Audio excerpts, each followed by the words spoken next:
All right, sorry about that. Overuse of Wi-Fi. Gonna try this again. Thank you for rejoining. Appreciate it. Okay, let's see if this works.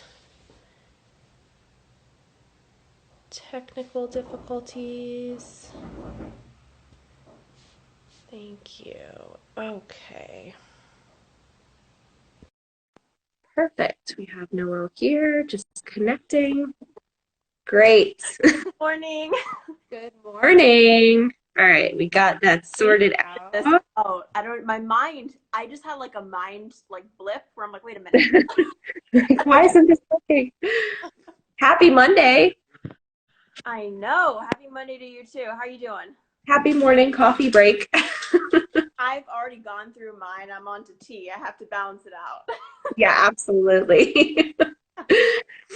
All right. So I pinned our topic. I did your hashtags food and mood.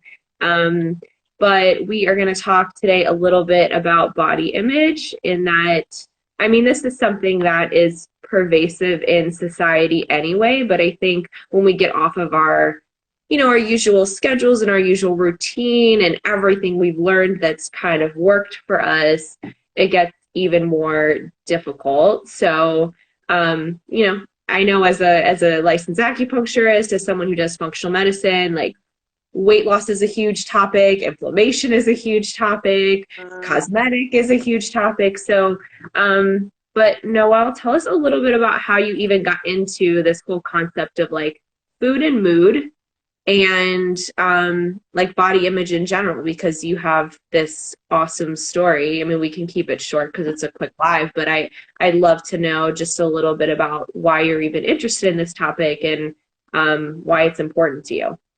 Sure, sure. I mean, like you said, I could write a novel on this, so we're gonna keep it short. But for those of you guys who don't know me, I mean, I had a very long, dark struggle with my relationship with food and my body. Really some struggles in both like restricting and not, and it was a constant battle for years, and dealt with anxiety, depression, those types of things. And um, I kind of found my way out of all of that through health and wellness and finding what works for me. This is a really short kind of overview, but I was able to find my way out of it. And because I was able to find my way out of it, I'm like, I'm not special. I know other people can do it too. And so I became very curious about how I did it, and I guess the brain science behind that, and how I can help other women do the same, or men as well struggle with these things. Mhm. So um, I got into the nutrition side as well as the psychological side. And now I coach women, primarily women, on that intersection between, their health goals, but also the mental health things that often either hinder them or just kind of come along with it. And I find that when I've paired the psychological aspect with things like weight loss and whatnot, it's a much more holistic and rounded approach, and almost just more appropriate for the times that we live in. Yeah. And you did psychology and nutrition at USC, and now you're going back for your master's. Yeah, so I'm started my program actually a couple of weeks ago. That's so exciting. Thank you. It really is, and especially we're both. I mean, I'm using nerd in a good sense, but we both love the science part of things. Yeah. So I was craving that, even just being out of school for a few months. I'm like, I'm not done. I need to learn more. So yeah, I do have a psychology and nutrition background, but now I'm going back for a master's in clinical nutrition, but with a focus on personalized nutrition versus just studying more more about the physiological process of how things work in the body, and more like how will this work for an individual and how do we customize that. That is so important. That's like the conversation I have with all of my patients, like my practice is all about personalized healthcare. Like you'll just like I see that love all over the website. And it. because like one thing that works for one person doesn't work for another. And I think, you spoke to like the underlying issues with that, like the driving thoughts and feelings and underlying things, whether that's physiological or psychological, that influences what's going on. And I think there's such a huge overlap with that. Like in my practice, I see people who come in who are struggling to lose weight, and there might be a huge psychological component, but that constant stress over that is creating a physiological response in the body with excess inflammation. Maybe this person is anemic, and if you're anemic, you can't just go based on this calories in versus calories out. Like that's really an old um, thinking. And I think when that information is pumped to the general public, people start to feel like, well, what's wrong with me? Yes. Like I'm doing all the right things, and I can't lose weight. I can't look high. Like I just want to be healthy, and I don't feel like my physical body is reflecting that. Um, and I do think it's a more difficult time now when people are out of their routine. It really tosses up a lot of the underlying stuff, don't you think? 100%. 100%. And like I was going to say, this is a perfect segue into what we're talking about when it comes to body image and emotional eating, where you said something that just resonated, where you said, when we're pumped information that we think should apply to us, but it doesn't, Mm-hmm. it makes us feel even crappier about ourselves and drives us to do the exact things that make us feel crappy about ourselves. Like, Yeah, I know that cycle. it's really, it's a vicious cycle, but I mean, because I do this work and I have gone through it myself, I think it should be said, and it's empowering to know that though it's a cycle, it can be broken. It's not the end all be all, even though it feels like it in the moment. Mm-hmm. There are ways to navigate that, and it is not your fault. It is not a failure on your part if you're dealing with emotional eating right now or having weird food habits. Um, in fact, I would say it's quite adaptive on a brain science level. I would say Yeah. that it's actually, instead of what some people would think of it as like self-sabotage, I get that a lot. Mm-hmm. Women have especially reached out to me now. It's like, oh, I'm self-sabotaging so hard. I don't know how to control my eating. And I'm like, actually, let's flip the paradigm a little bit. I think you are trying your best to practice some self-love right now because that's Yeah. what you're getting immediately. But is it working in the long term? No. Well, I think that's the shift, right? Like this idea of like you need to think about self-care in a like self-respect type of way. Mm-hmm. Whereas like we're thinking like, oh, I'm chilling, I'm relaxing, that's self-care. Like I'm gonna, eat my M&Ms and my popcorn and veg out in front of the TV. Not that there shouldn't be a balance and there's space for that, but Mm-hmm. our perception of, well, what does like taking care of myself really look like? And I think right now is a great opportunity to kind of revamp that, because we were, in a place where, you're go, you're going to a million different events. There were days for me where like, my practice is here in Beverly Hills. So for me to have a medical practice here, I go to, 4 networking events every week. I'm like constantly at the Chamber of Commerce, or I'm like speaking, I'm doing all these things. So for me, like on a weekend, all I want to do is just like crash in front of the TV and burn. And however, that's not the reality now. Like now we do have this opportunity to like switch the focus of, okay, well, what is our day going to look like? We're not going at the same pace. So does that day off need to look the same? And respecting that it's different, and there's going to be a shift in the way we're feeling and thinking, and understand that like, yeah, like maybe vegging out on and like all of this stuff is not necessarily the way you need to practice self-love right now. Oh, heard 100%. Really. Heard. I mean, that was Here's to that. that really. But no, that was my genuine response. Just like, wow, very on point. I think there's something beautiful kind of like you were touching on this, slow down, because it's helping us, if we can frame it this way, helping us realize, where we need more self-care. But Hmm. like you said, with change comes a change in needs. And what worked for us before, like vegging out on the couch on that one day, has now turned to every day. Yeah. And so being aware that, okay, this is a new time, this is a new phase. The only thing constant in life is change. How am I going to adapt to this situation? And and I don't mean a full life overhaul because that's overwhelming. But My dog's, I know, who is she that? agrees with you. I like her. But finding new ways to cope and adapt now while we have the time to explore that. And especially around food, it's so easy to go into, not even easy, it's primal to go based off of our habits, what we do to cope. We go for the M&Ms, like you were saying, we go for something like that, and it's nobody's fault, it's just conditioned. But now's a great time to kind of break that down and look for other ways to cope. And with the issue of body image that we were, sort of alluding to, why do you think that's more prevalent now? Do you think it's like people have more time to think about it? We don't have the same distractions. It's that we're trying to comfort ourselves in like inappropriate ways with, the wrong foods. Like what, or is that just like part of the like stress of change that we're like finding something to stress about? Like what are you seeing with people, like with your clients that you're working with? Like what are some themes? Why do you think that's going on? Well, I think you're onto something. I see two themes happening. The first theme is that a lot of the women I work with tend to be quite similar to myself in the go, go, go, always going. Their schedules are booked, and they're, in a way, distracting themselves Hmm. from some deeper underlying things. And to a certain extent, I think we're all a little bit guilty of that. Yeah. We like to keep ourselves busy.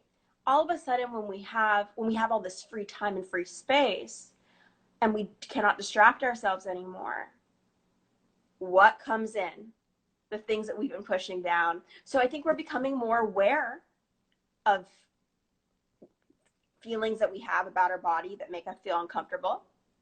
And then two, I think that because of this very stressful time for many people, it's triggering using food to comfort, which then translates into, oh, I feel like crap about myself. So I think it's a two-pronged situation. That's what I see, at least. Yeah. It's interesting because you work primarily with women. Yeah. I work primarily with men, which is like unusual for acupuncture. Like 75% of acupuncture patients are women, but my practice is like 75% men, Uh-huh. 25% female. Um, and this is not something that's exclusive to women. Like where it comes to the cosmetic population and like cosmetic procedures, like middle-aged men are the fastest growing group when it comes to that. We're in LA too. So there's like I saw this meme once that was like, okay, I was like an 8 in Seattle and now I'm like a 5 here. So, It's and funny. I think, there's a truth to that. Like there is a reality to like when I first came here, I was like, did they just get all the good looking people and move them to one city? So there is an added pressure too. And I think being aware of that, that there's, again, that goes back to like the customization of everything, right? Like there is not this one size fits all. Like you could talk to someone on the East Coast, maybe they feel completely differently about this right now. I just know I'm seeing this a lot in my patient population. Like stress is increasing and people beating themselves up about what their body's looking like or, what they're doing and putting into their system and, being off of their schedule is very prevalent. And it seems like that's what you're seeing too. So I think Absolutely. in You're seeing it on the recognizing, yeah, like you just got to recognize that like this is a situation we're in, this is a real thing. Like it's going to feel however it feels for me as an individual, and that might not be, the same thing as somebody else, and that's okay. It doesn't take away from like what I'm experiencing and what I'm feeling, and that there needs to be some type of shift here. Right, right. No, I agree with you. I think that being aware and just acknowledging, giving it's difficult because we want to give ourselves grace in this situation. Hmm. Nobody knows how to deal with this. Yeah, Expert, this is not a time, no one's conditioned for this. So right. it's not going to be perfect. And God forbid you emotionally eat one day, your life's not going to fall to shambles. I think Hmm. this becomes a problem that we can address if it's really um, bogging you down every day. Because the COVID situation is enough in and of itself. Yeah. I mean, jobs are being lost, big things are happening. But what I'm seeing as compounded on top of that situation we're all dealing with is when women don't, or men even, anybody doesn't have the tools to overcome those habits that aren't serving them. And that's what feels so disempowering. And I think fuels that fire of stress, which then you're saying you're inflammation, all these things. It's like, how do we reduce that fire? How do we stop, Hmm. burning the fire ourselves at both ends and find new ways to cope? Yeah. So how are you helping people with this? Are you doing like your virtual coaching sessions? It's just not in person. Mm-hmm. What support do you think, like people who are listening, and I'll save this on my stories as well so people can rewatch if they couldn't catch it at this time. Mm-hmm. Like what tips are you giving people? I know first you said like just being aware and being a little more gentle with yourself, but what are some good takeaways that people can have at this time? Because everybody's experiencing some level of this, some level of change. No, you're right. All of us are. All of us are. And I mean, like, just to answer your question, yes, all my consults are virtual, like, period. And I think that's just helpful during these times. But as for how I'm helping right now, is I want to go back to what I said a second ago. Is I'm coming at this at a first and foremost, give yourself grace and know that no matter what you try, in order to cope, you're doing your best. But then, second, is what I said at the beginning of this kind of conversation. Though food may seem like the easiest option, and you may feel like you have no control over certain habit patterns that you developed, you absolutely do have control. But and gaining that awareness, I think, is really empowering, that Mm-hmm. you don't have to just fall victim for the next month and a half if you're dealing with this every day. You have control. And then how do you gain that control back? You're not going to will yourself, because food, it's not a self-discipline issue. It's a like a brain wiring thing. When you keep going back and keep going back and get dopamine hits from eating, it's not your fault in a way. It's like you're conditioning yourself. So know that it's not a self-discipline thing, but you have to outsmart your mind by setting yourself up. I mean, for example, just to make this more tangible, like, Yeah. let's say I have a client and she's like, I really cannot stop eating M&Ms. They're my comfort food. And all jokes aside, like, they really are addicting. And I find myself feeling like crap after going through a bag every day. And I'm like, okay, I hear you. I understand that's valid. But the first thing we got to do is remove that out of your environment. That's the Right. first thing we got to do. And it sounds so simplistic, right? But when you're used to doing that every day, you don't think to just get rid of it. It feels scary. First thing you want to do. So that's a little tip there, but I mean, like, it is a bit of a process, and it's individual for everybody because everybody has their own cycle that they go through. Yeah. Well, I think that's like the power of the like customized approach that we were both talking about at the beginning with how we work in, our respective disciplines. Like anytime a patient comes to me, whether it's like I'm doing virtual consults right now, but I'm still as essential healthcare, I'm open. But coming for that first consultation and developing a treatment plan, it's going to be customized for you specifically. And like that's the same way that you work. But I think what you spoke to, and this is like, I think a good way, you'll probably agree to like close it out. But you talked about like, okay, just get that thing out of your environment.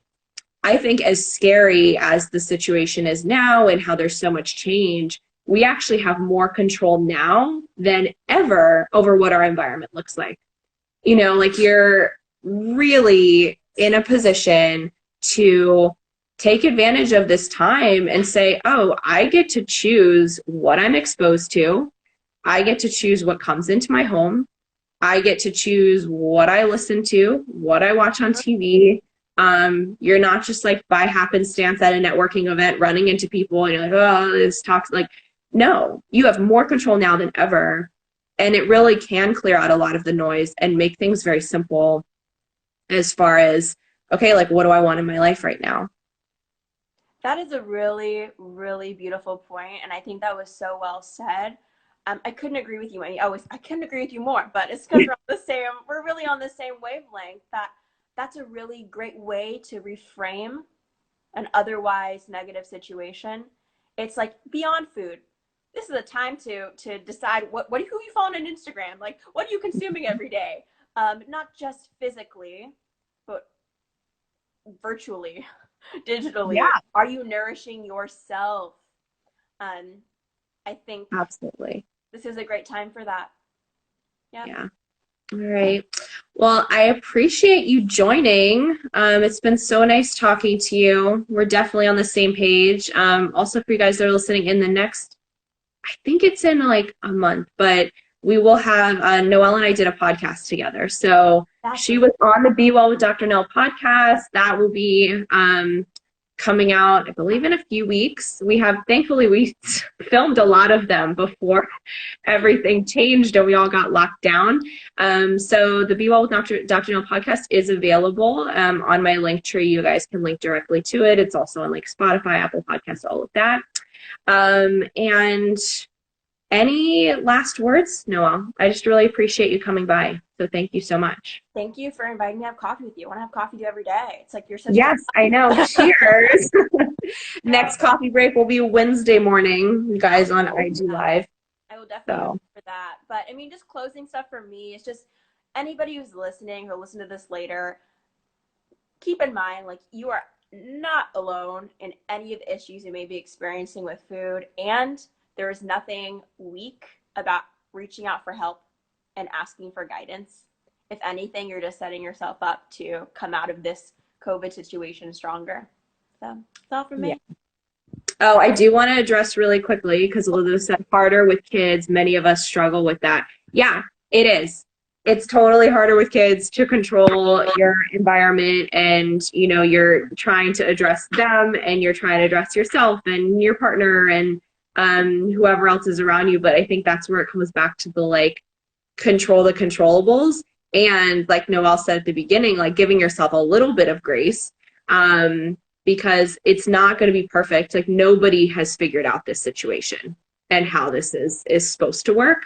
So taking that day by day and just saying like, okay, this is what works for me, and this is my opportunity to control what I can control, I think is the way out of that. No, So exactly. If you don't mind me just adding to that real yeah. quick, like, I come from a family of 6, and I just saw all of them yesterday. My youngest sibling is 5, and so, I mean, I heard firsthand from my mother, has, I mean, 2 other siblings living at home. All of a sudden, everybody's just home in the house, and Mm-hmm. I can't imagine having that, responsibility on top of like self-care for myself. So I can't imagine what that is like. And like Dr. Nell said, day by day, day by day. Yeah, and we'll all be out of this soon, and we've all gone through this together in a way. All right. And you guys feel free to reach out to myself or to Noelle. We're here. We're happy to help. We have our virtual consult set up. We know that people need us right now, so we're open. We're here to help. But We're here to help. you. Thank you so much for stopping by. It was good to see you, and we'll talk soon. Sounds good. Bye-bye. Bye.